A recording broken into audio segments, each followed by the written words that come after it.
Is it possible to make full-time income flipping mostly raw sports cards? Well, as many of you guys know, I have sold a lot of those Kobe and Shaquille O'Neal graded cards I got back from my first PSA submission, but that is leaving me with tons of raw cards over on COMC. The question is that enough to keep up with my lofty goals of being a full-time sports card flipper and content creator in 2021, or will I be in the negative this early in the year? Well, in this video, I'll share with you every single card I sold last month, as well as show you a breakdown of all the numbers so you know exactly how much I made and if I'm on pace for being full-time or not. And at the very end, I'll share with you my current strategy going forward based on a lot of things I'm seeing in the market, as well as some really big experiences I had last month. So with that being said, welcome back. Now let's get to work. Jumping right in, you see here are a few cards of that PSA submission I had back, a few Kobe's and a Derek Fisher. Not too much profit here. Now on February 4th, you see here I got a massive sale, $1,099 for that PSA 10 of the Kobe Bryant Crusade card. Incredible return right here. This was about $35 in to get over $1,000 back, which is just insane. And this NA right here is from a buyer who had ordered 2 cards from me, but she had never gotten them from the post office until about 3 weeks later. So I refunded her entire amount, and I said, look, if you do get the cards, we'll figure it out from there. She eventually got the cards from the post office, and then she wanted to keep them. And so I said, what about 85 bucks? And she couldn't figure out a way to give me the money. I couldn't find out how she could give me the money. So I had to create a new listing where she offered $85. I accepted, and the payment went through that way. But it was one of those things where it's like such a hassle to get the money back, even though we both wanted it to happen. So it's just like a bit of a nuisance right there. Next page, you see a Kobe Bryant Chrome at the bottom. I sold this lot of 5 LeBron James mosaics, which was really nice. Wasn't too big of a profit, but in terms of base cards of mosaic, I just don't think there's too high of a demand, especially with the supply being ridiculous. So I'm happy to move them. And then you see here, Messi and Ronaldo PSA 9s. I'd bought about 17 of them over in November and December because the prices were so low. And so now I'm getting a 2x return from them, which I'm really happy about. Another Kobe Finest here, 60 bucks, not too much. This Tracy Mcgrady PSA 9, I think I got for like $10 or something. It was really cheap back in March and April when I just got back in, because T-Mac was one of my favorite players when he played for Orlando in the late 90s, early 2000s. And so I sold that for 59 bucks. I'm happy with that. And then 2 more Ronaldos up here. Let me see if I can get the price of that top one, but it should have been around $235 on this one right here and this one right below it. So again, 2x return without much risk. I'll take that all day. February 17th through 19th, you see here are the prices, $460 combined for the Messi and the Ronaldo from the prior page. And then I sold some of these LeBron James USA BGS cards that it's a second year card of LeBron. It's the first year in his USA jersey. So I thought there was something special with that, and maybe people are looking at it because the Olympics are coming up. I don't know, but sold these for a decent profit. Happy to take the profit and roll it over. February 19th, you see another USA card at the bottom for about 90 bucks. A few more of the Kobe's. On to February 20th, and you see here at the bottom, we have a Michael Jordan USA 1991 Dream Team card. I personally love this card. I think it's beautiful, but I'm glad to sell it graded if people are paying a premium for a PSA slab and keep the raw version for myself. Another Kobe here, 2 Messis. I've got $538 for it, minus their fees, of course, and another Olympic card, the whole USA Dream Team in a PSA 10. I think this is a beautiful card. I love seeing the whole Dream Team together, but I don't mind just having a raw version for myself. On to February 25th and 26th, a couple more Kobe's at the bottom, another Messi, and then a Kobe here at the top. I sold a PSA 6 for 40 bucks. So, hey, if you're making fun of me about getting a PSA 6 on my submission, just know that the slabs are in such high demand, and a guy like Kobe Bryant is in such high demand that you can still get $40 for a PSA 6 of Kobe Bryant, which is insane to me, but I'll take it all day. And my last 2 sales on eBay for February was this 1998 Bowman Chrome Peyton Manning rookie card. This is one I didn't even know about the different grading companies, and I got a BCCG not knowing that it was Beckett's lower end, and I think I paid 85 bucks for it. Got 250, which obviously I'm very grateful about. And this other LeBron James BGS 9.5 I sold for 290. Very happy to move those cards as well. If you take a look at my eBay numbers, you see there's 33 cards sold, 31 orders altogether, not counting Kathy's kind of return, whatever transaction you want to call that. So that's $5,093 in gross revenue, but that does not include the cost of the cards. So you see here all the Kobe's were about 33 a piece. The LeBron USA's 404, the USA's 137, the Mosaic LeBrons, the Peyton Manning Chrome, the T-Mac, the Ronaldo. So the total cost of cards for everything sold on eBay was $2,159. So if you take a look at the gross revenue minus the cost of cards, it would be a profit of $2,934.32, not including taxes, of course, but there was a new expense that I've not yet accounted for that is just going to happen from time to time, and that is a loss of inventory. And what actually happened last month is there were 4 packages, one that was $20, one was $76, one was $47, and one was $91. And they just never arrived. They were marked as delivered at the post office. I'm sure they arrived fine. I don't know if I lost them. I don't know if the post office lost them. They were all marked as delivered, and yet I've not seen any of those packages, all from one specific date. So I don't know if something fishy is going on at the post office, or it just went in the wrong box, or I lost it somehow. But regardless, that was a loss of $235.36. Not a huge loss, but if you're in a business, there is LP, there is loss prevention, there is theft, there is just carelessness. It's going to happen, and so I have to just cut my losses right there. And it's unfortunate because 2 of the cards were Jameis Winston PSA 10s that I got for like $42 each. That could have easily been $100 to $140 cards right there because I bought them at such a good discount. So when I subtract that, it's actually a profit of $2,698.96 without taxes being included, just with the 12% eBay fee deducted already. Now let's head on over to COMC. What's up? Tell them where you from. Straight out of COMC. Another crazy ass Flipper. Brad. is his name and the boys coming. Straight out of COMC. is a Flipper. that'll smother your mother and make your sister think I love her. Thank you, NWA. I actually had someone suggest to me that I make a straight out of COMC logo or t-shirt, and I might actually do it. I might have it back on that wall, straight out of COMC. But you see here on the right, February 1st, and there are a lot of sales. I'm not going to go through each and every one, so I'll let you take your time. But you see here a Lillard rookie card, Vucevic, a lot of Derek Fisher rookie cards that were very low. Allen Iverson, this was the big one right here. Allen Iverson, Topps Chrome, great card. I don't like the discoloring of Topps Chrome from those years, but beautiful card here. $338, man. I mean, I got $321 after the fee, but I don't think I bought that for more than 20 or 30 bucks years ago. And I think that one I had since I was a kid. The Reggie Miller started to sell as well, which was great because I had so many of those built up from The Last Dance. I even sold an Andrew Luck PSA 9 rookie card that I bought for 10 bucks, sold for 26. And these Magic Johnson refractors that I got in a lot off of eBay.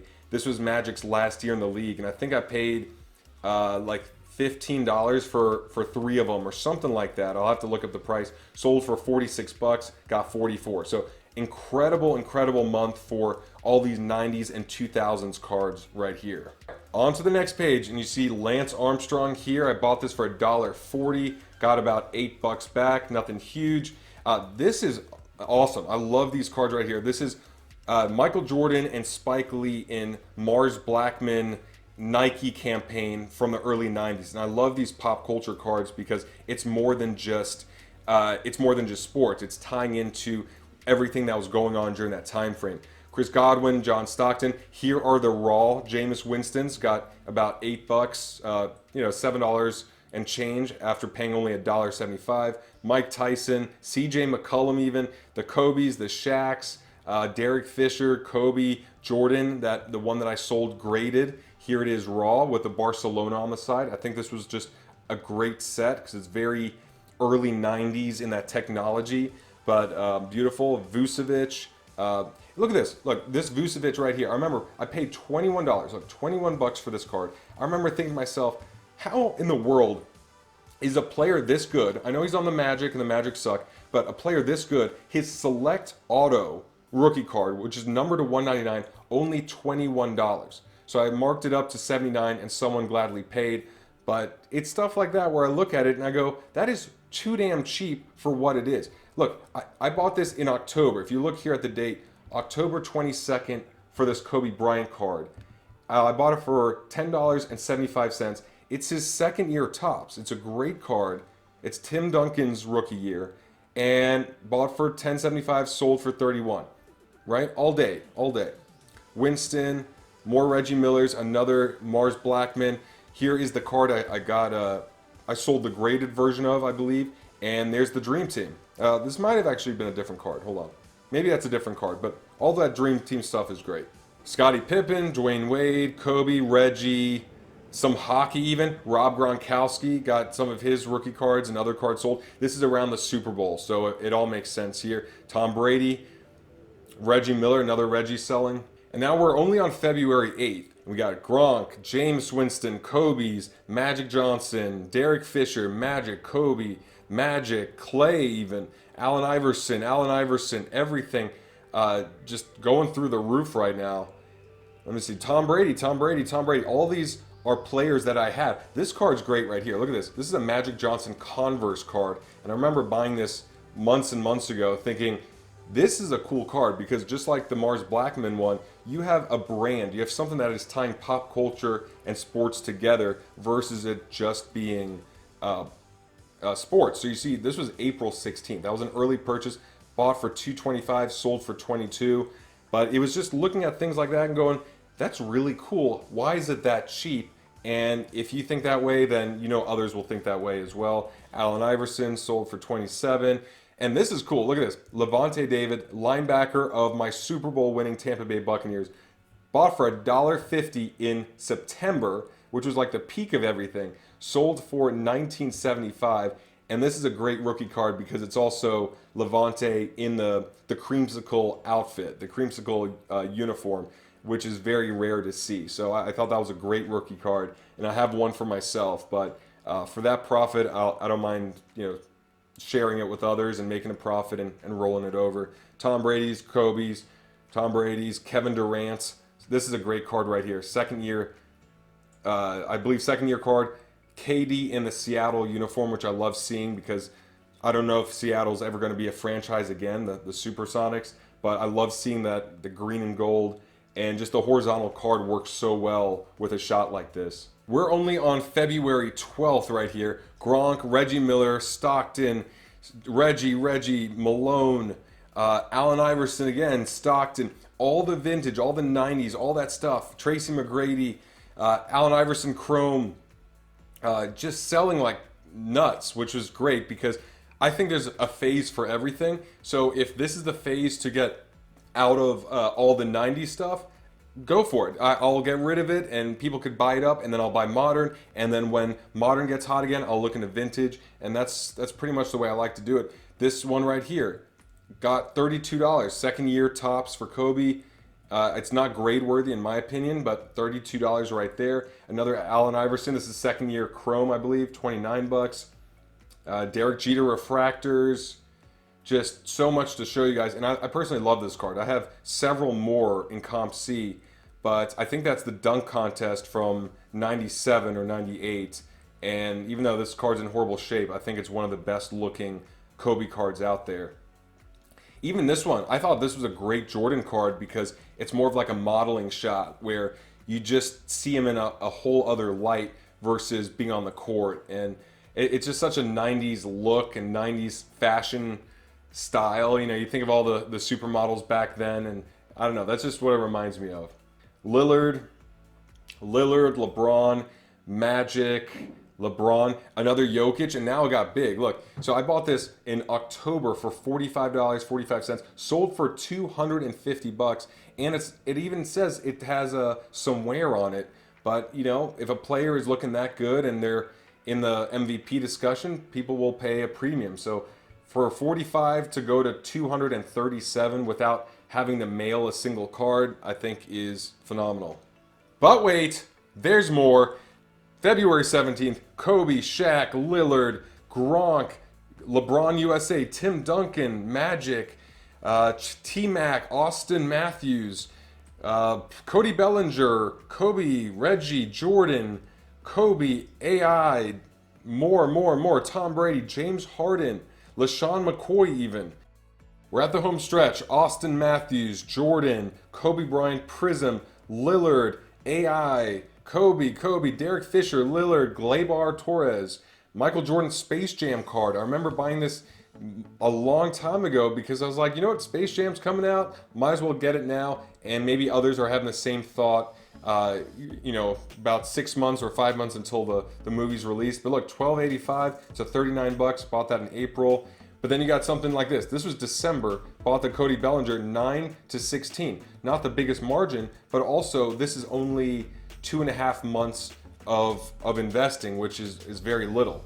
Shaq, Ken Griffey, Shea Gilgeous, SGA, bought in October, 13 to 27, double my money there. This is great, man. $48 for the Kobe Bryant Chrome. I think this is my last one, and it's a shame, but for $48, for something that I paid maybe $5 or $6 for, very happy to 10x my money there and roll it over into something else.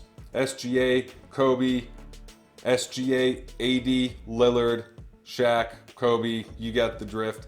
Mike Tyson, Austin Matthews, Ovechkin, and that is it. These are all of my sales on COMC for the month of February. Look at the date sold, the 28th, and it goes all the way down.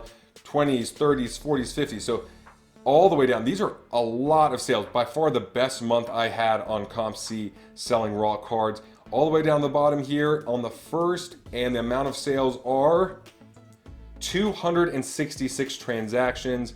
And if you look at the numbers here, I got, let's see, the cost of cards that I bought on COMC was $886.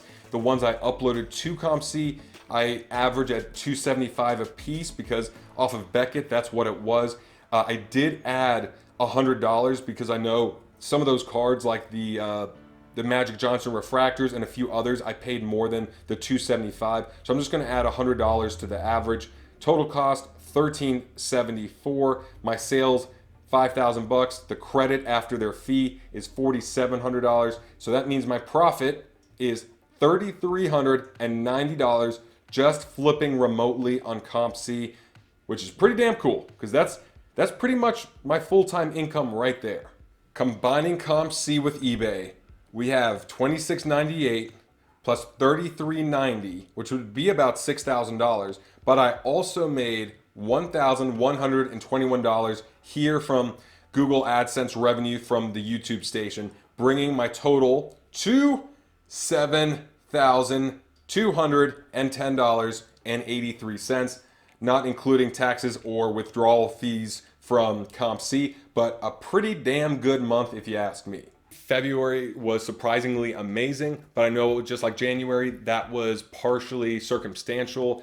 A lot of money's being printed, and pretty much anything that is not US cash is being bought up because everyone wants to put their money into something else that's not going to be diluted in value so quickly. So we're seeing it with Top Shot and NFTs, and I'm sure art and other things, but obviously sports cards. And then vintage really had its moment. And even though 90s isn't really vintage, just a lot of Jordans and Kobe's and AIs and everything from that era sold. So a lot of good fortune there.